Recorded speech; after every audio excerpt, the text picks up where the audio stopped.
ಜ್ಞಾನೋಕ್ತಿಗಳು ಅಧ್ಯಾಯ 18.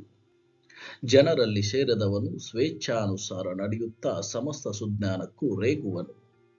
ಮೂಢನಿಗೆ ವಿವೇಕವು ಅನಿಷ್ಟ, ಸ್ವಭಾವವನ್ನು ಹೊರಪಡಿಸಿಕೊಳ್ಳುವುದೇ ಅವನಿಗಿಷ್ಟ. ದುರಾಚಾರವಿದ್ದಲ್ಲಿ ತಾತ್ಸಾರ, ಅವಮಾನವಿದ್ದಲ್ಲಿ ಧಿಕ್ಕಾರ. ಸತ್ಪುರುಷನ ನುಡಿಯು ಆಳವಾದ ನೀರು, ಜ್ಞಾನದ ಬುಗ್ಗೆ ಹರಿಯುವ ತೊರೆ. ದುಷ್ಟನಿಗೆ ಪ್ರಸನ್ನನಾಗಿ ಶಿಷ್ಟನಿಗೆ ನ್ಯಾಯ ತಪ್ಪಿಸುವುದು ಅಧರ್ಮ. ಜ್ಞಾನಹೀನನ ತುಟಿಗಳು ಜಗಳವನ್ನು ಹೂಡುತ್ತವೆ.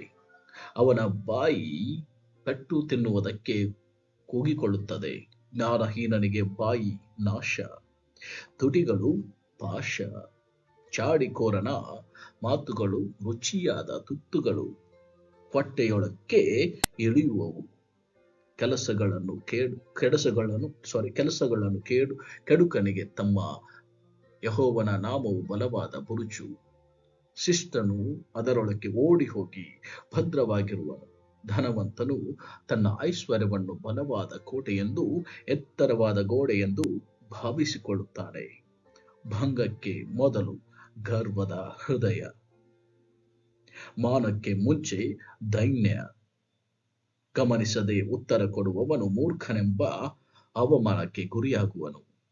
ಆತ್ಮವು ವ್ಯಾಧಿಯನ್ನು ಸಹಿಸಬಲ್ಲದು, ಆತ್ಮವೇ ನೊಂದರೆ ಸಹಿಸುವವರು ಯಾರು?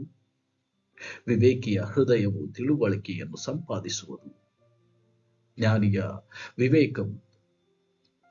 ಜ್ಞಾನಿಯ ಕಿವಿಯು ತಿಳುವಳಿಕೆಯನ್ನು ಹುಡುಕುವುದು. ಕಾಣಿಕೆಯು ಅನುಕೂಲತೆಗೂ ಶ್ರೀಮಂತರ ಸಾನ್ನಿಧ್ಯ ಪ್ರವೇಶಕ್ಕೂ ಸಾಧನ. ಮೊದಲು ವಾದಿಸುವವನು ನ್ಯಾಯವಾದಿ ಎಂದು ತೋರುವನು. ಪ್ರತಿವಾದಿ ಎದ್ದ ಮೇಲೆ ಅವನ ಪರೀಕ್ಷೆ ಆಗುವುದು. ಚೀಟು ಹಾಕುವುದರಿಂದ ವ್ಯಾಜ್ಯ ಶಮನವು, ಬಲಿಷ್ಠರ ನ್ಯಾಯ ಅನ್ಯಾಯಗಳ ವಿವೇಚನೆಯೂ ಆಗುವುದು. ಅನ್ಯಾಯ ಹೊಂದಿದ ಸಹೋದರನು ಬಲವಾದ ಪಟ್ಟಣಕ್ಕಿಂತಲೂ ಅಸಾಧ್ಯ. ಕೋಟೆಯ ಅಗುಳಿಗಳಂತೆ ಜಗಳಗಳು ಜನರನ್ನು ಅಗಲಿಸುತ್ತವೆ. ಮನುಷ್ಯನು ತನ್ನ ಬಾಯ ಬೆಳೆಯನ್ನು ಹೊಟ್ಟೆ ತುಂಬ ಉಣ್ಣುವನು. ತನ್ನ ತುಟಿಗಳ ಫಲವನ್ನು ಸಾಕಾದಷ್ಟು ತಿನ್ನುವನು. ಜೀವನ ಮರಣಗಳು ನಾಲಿಗೆಯ ವಶ. ವಚನ ಪ್ರಿಯರು ಅದರ ಫಲವನ್ನು ಅನುಭವಿಸುವರು. ಪತ್ನಿ ಲಾಭವು ರತ್ನ ಲಾಭ, ಅದು ಯೆಹೋವನ ಅನುಗ್ರಹವೇ.